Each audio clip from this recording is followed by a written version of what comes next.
నటసింహ Nandamuri Balakrishna real లైఫ్లోనే కాదు real లైఫ్లో కూడా హీరో అని మరోసారి నిరూపించారు. ఇప్పటికే నటనతో పాటుగా హిందూపురం శాసనసభ్యునిగా నియోజకవర్గంపై చెరగని ముద్ర వేసిన బాలకృష్ణ ఇప్పుడు రాష్ట్ర వ్యాప్తంగా పలు సామాజిక అంశాలపై సత్తా చాటుతున్నారు.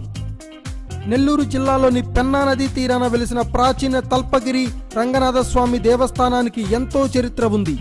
అలాగే ఆ దేవస్థానానికి కొన్ని కోట్ల విలువ చేసే భూములున్నాయి. అయితే గత కొన్ని సంవత్సరాలుగా కొంతమంది ప్రైవేట్ వ్యక్తులకు భూముల ఆదాయం వెళ్లిపోతుంది. పాతకాలంలో 99 సంవత్సరాల లీజుకు తీసుకున్న కొందరు వాటిని సబ్లీజుకు ఇచ్చి గడువు దాటినా వాటిని ఖాళీ చేయకుండా వాటిపై వచ్చే ఆదాయాన్ని స్వాహా చేస్తున్నారు.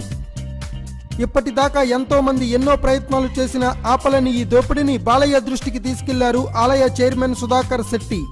దీంతో బాలకృష్ణ ఏకంగా ఆంధ్రప్రదేశ్ దేవాదాయ శాఖ కమిషనర్తో మాట్లాడి ఆలయ విశిష్టత తెలియజేసి దాన్ని కాపాడడం కోసం తాము కూడా నిలబడతామని అన్నారట.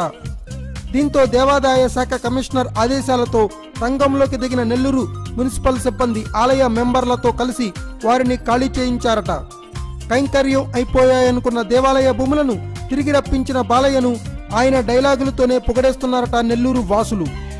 Thanks for watching. Please subscribe our channel.